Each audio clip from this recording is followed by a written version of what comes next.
Alors, Erwan n'a pas la nationalité de la DNR, il n'a pas obtenu le passeport, pour deux raisons. La première raison, parce que Erwan est d'un caractère entier, franc et sans diplomatie. Il y a eu plusieurs clashs avec les Français qui n'étaient pas des soldats, qui étaient ici au service du gouvernement. En particulier, je pense à une personne qui s'appelle Laurent Braillard, ou une autre personne qui s'appelle Christelle Néant. Ces deux personnes ont travaillé pour le gouvernement de la DNR.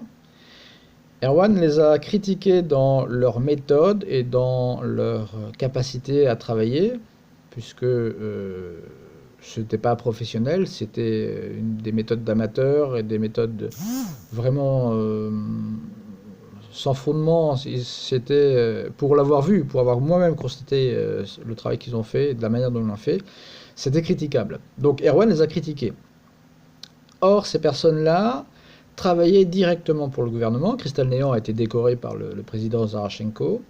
Il travaillait tous les jours avec les membres du gouvernement, avec certains ministères. Et ces personnes-là ont tout fait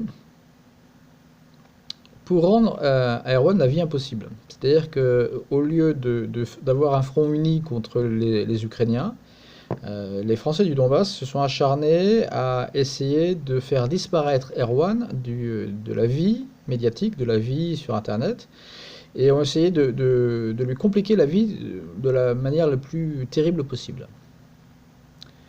Pour avoir écouté des conversations, parce que j'étais témoin à la fois à droite, enfin des deux côtés, j'étais témoin des deux côtés, pour avoir écouté des conversations, je peux vous dire que Erwan a dû subir de la part des Français des attaques, et encore aujourd'hui, qui sont des attaques injustifiées, méchantes. Mais ces Français-là ont fait un certain nombre de rapports auprès du gouvernement, auprès des ministères, pour essayer de faire passer Erwan pour un espion, ça c'est Laurent Braillard, ou un voleur, ça c'est Christelle Néant, de façon à ce qu'il soit déconsidéré, et de façon à ce que le gouvernement ne fasse rien pour lui. Or, ces rapports sont toujours là. Ces rapports, ces écrits, ces comptes rendus sont là et ils sont arrivés au plus haut niveau. Et quand Erwan, à chaque fois qu'Erwan fait une demande pour obtenir un passeport, pour avoir des contacts, moi aussi, au plus haut niveau dans le gouvernement, je peux vous dire que eh bien, la méthode ici, c'est d'attendre. Donc on attend.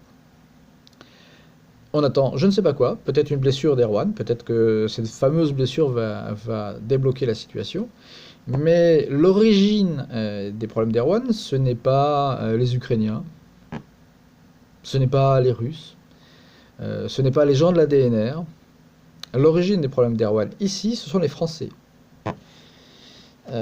Imaginez un Français qui vient défendre le Donbass, les gens du Donbass, et qui, ici, est emmerdé par d'autres Français.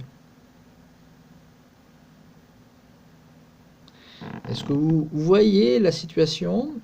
En France, on dirait que c'est une situation kafkaïenne. En France, on a une expression qui dit mon Dieu, gardez-moi de mes amis, mes ennemis, je m'en occupe. Eh bien, c'est exactement le problème d'Erwan, puisque il se bat contre des soldats ukrainiens, donc c'est une bataille, hein, c'est soldats contre soldats, mais ses amis français ici sont loin d'être sans reproche. Les dossiers sont prêts, tous les documents sont prêts, mais son dossier à lui est en attente sur un bureau. Voilà, on attend.